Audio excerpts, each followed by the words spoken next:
रुको जरा, सबर करो, बोला धक्का बुक्की नहीं करने का, आराम से लेने का। हाँ बावैसो जोङो 31 तारिख डिसेम्बराव 2025 नि जोबनाय सानखालि जे दुखुनांथाव आरो सहायथावै जे मोनसे परिबेश जों नुबाय जे बड'लेण्डनि आरो सोनाब आसामनि मोनसेया जाबाय गोदानै गायसनजानाय क'क्राझार इउनिभार्सिटि आरो मोनसेया जाबाय प्रेस्टिजियास बड'लेण्ड आन्दोलनजों सोरजिजानाय बड'लेण्ड इउनिभार्सिटि बिनि रेजिस्ट्रार बड'लेण्ड इउनिभार्सिटिनि रेजिस्ट्रार डक्टर सुबुं बसुमतारी आरो क'क्राझार इउनिभार्सिटिनि रेजिस्ट्रार डक्टर डिमासा डि मुसाहारि बिथांमोनखौ अन्याय भाबै कुनु बेसिस कुनु भित्ति गैयाबासिनो राजनैतिक षड़यंत्र आरो आक्रोशनि थाखाय बिएल आहूजा बड'लेण्ड मुलुगसोलोंसालिनि भाइस चेन्सेलर आरो क'क्राझार मुलुगसोलोंसालिनि भाइस चेन्सेलर गणेश वारि बिथां सानैया बे सानै रेजिस्ट्रारखौ गावनि रेजिस्ट्रारखौ जेरैबायदि रिलिज होबाय बियो मालाबाबो गनायथावना नङा आरो बेखौ जोङो टटेलि आरो स्ट्रंलि जोङो रिजेक्ट खालामो कन्डेम खालामो आरो बे रिलिज अर्डारखौ उथायना लानो थाखाय अलरेडि दुलाराय बर' फरायसा आफादा प्रेस बिबुंसारनि गेजेरजों जोङो फोरमायखांबाय आरो बिनि थाखाय गणतान्त्रिक भाबै जोङो सोमावसारनो आवाज दैखांनो थाखायबो जोङो रेडि होननानै जोङो फोसावबाय कारना जाबाय जे बिथांमोना कुनु दाय गैयाबासिनो कुनु भित्ति गैयाबासिनो कुनु बेसिस गैयाबासिनो बिथांमोनखौ रिमुभ खालामनाय जादों आरो जों बिनि जुदि फेक्ट फाइन्डिंखौ जों जुदि नायोब्ला नुयो जे 29 नभेम्बराव बड'लेण्ड जे बिटिसिनि जे सेक्रेटारि बे सेक्रेटारियाव मोनसे जाथाय जानानै थांदों आरो बे जाथायनि फिन जाथाय महरै बिटिसि माने एग्जिकिउटिभ काउन्सिला रिजुलेसन लादों आरो रिजुलेसनाव लिरदों जे बिथां सानै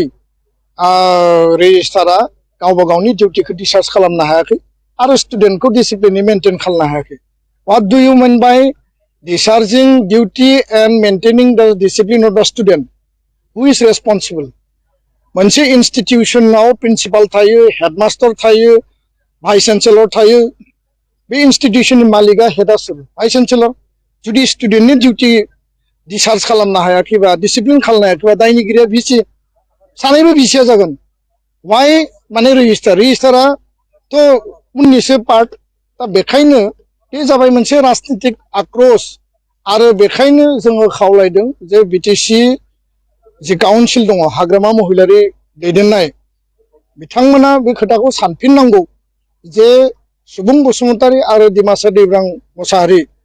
गोलाव सम बड'लेण्ड सोमावसारनाय बर' जातीयताबाद बर'नि राव थुनलाइ बर'नि सोलोंथाइ आरो क'क्राझारनि थागिबि हिसाबै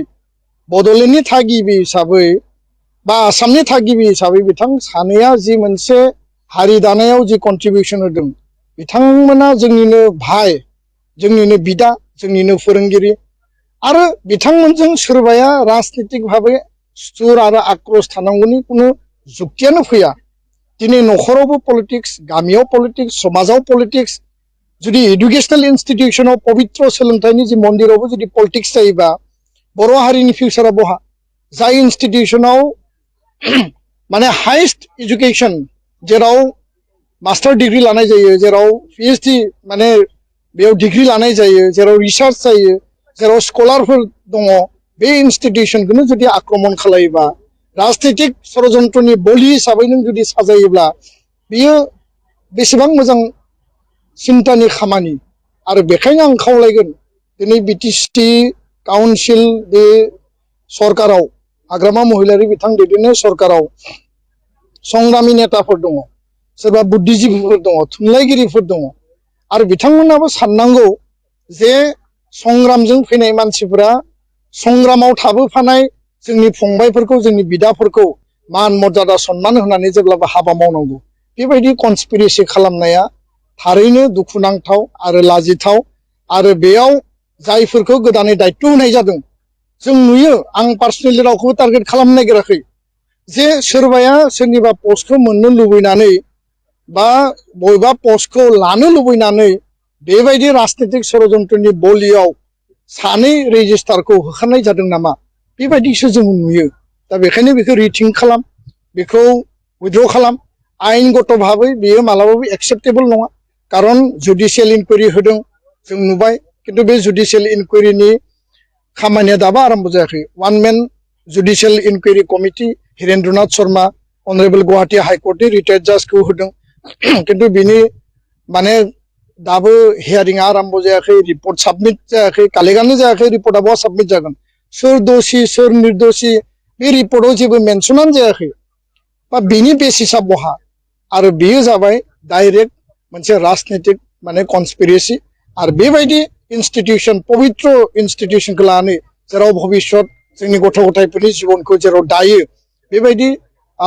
इन्स्टिटिउसनाव पलिटिक्स आरो कनस्पिरेसि खालामनाया मोजां नङा आङो मोनसे खोथाखौ रायखांनो नागिरो जे कार्बि आंलंनि खेर'नियावबो मोनसे घटना जादों जों बयबो नुदों पिजिआर भिजिआर सिक्स सेदुलनि कार्बि आंलंनि लेन्ड ट्राइबेलनि प्रटेक्शन ट्राइबेलनि लेन्डखौ लानानै आन्दलन जादों आन्दलनाव खालामग्राफोरखौ पुलिसा हमना लांदों बिनि रिएक्सनाव माने हिंसायारि जाथाय जादों स्वयं तुलिराम रंहां सिएम बिथांनि न' सावलायनाय मोनसे परिबेस परिस्थितिखौ जों नुबाय आरो बिनि उनाव आसाम सरकार आसामनि माने गिबि मन्त्रि डक्टर हिमन्त बिश्व शर्माया सावरायदों तुलिराम रंहां बिटि माने कार्बि आंलं काउन्सिलनि सिएमआ सावरायदों